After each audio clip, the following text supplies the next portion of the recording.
Title: Asieduwaa and the Curse of the Leviathan. In a small African village nestled between rolling hills and lush green fields, there lived a young lady named Asieduwaa.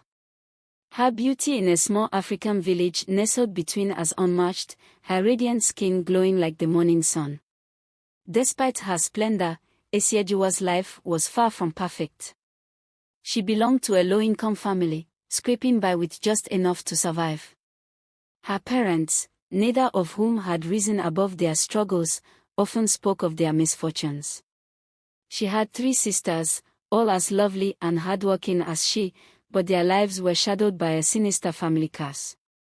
Their mother often gathered them outside their small, thatched home, the soft glow of the fire lighting their faces, and told them stories of their grandmother. She had sought ungodly sources of protection and wealth, leaving a dark legacy in their bloodline. The curse, their mother whispered, is bound to a dangerous marine Leviathan snake. Its evil grips our family and pulls us into ruin. To break free, you must fight it with prayer and fasting. The weight of these words stayed with Asieudwaa as she grew.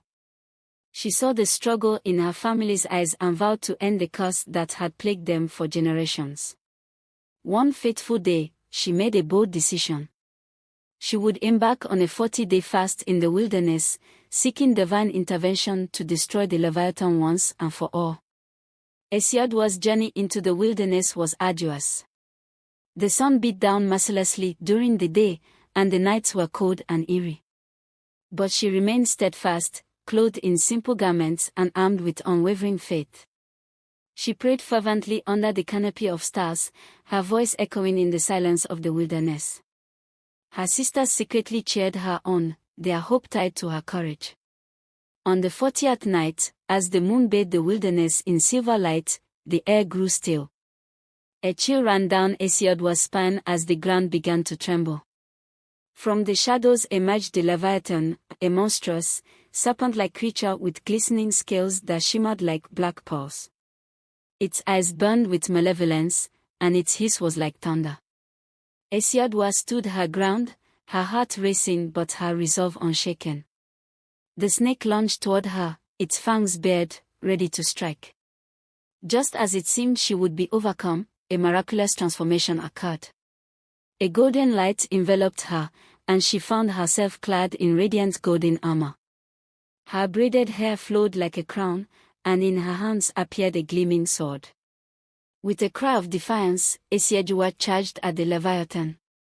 Their battle shook the wilderness, sparks flying as the sword clashed against the beast's scales. Finally, with a powerful swing, she severed its head. The Leviathan let out a deafening roar before disintegrating into ash, its curse broken forever. Asieduwaa fell to her knees, tears streaming down her face as dawn broke over the horizon. She had triumphed. Returning to her village, she was greeted as a hero. From that day forward, the dark cloud over her family lifted.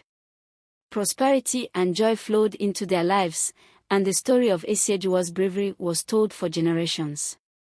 Her golden armor became a symbol of victory over darkness, and her name was etched in the hearts of her people as the one who defied the curse and brought light to her family. The radiant young woman who had once lived a life of struggle was now a beacon of hope and faith, proving that even the darkest battles can be won with courage and divine strength.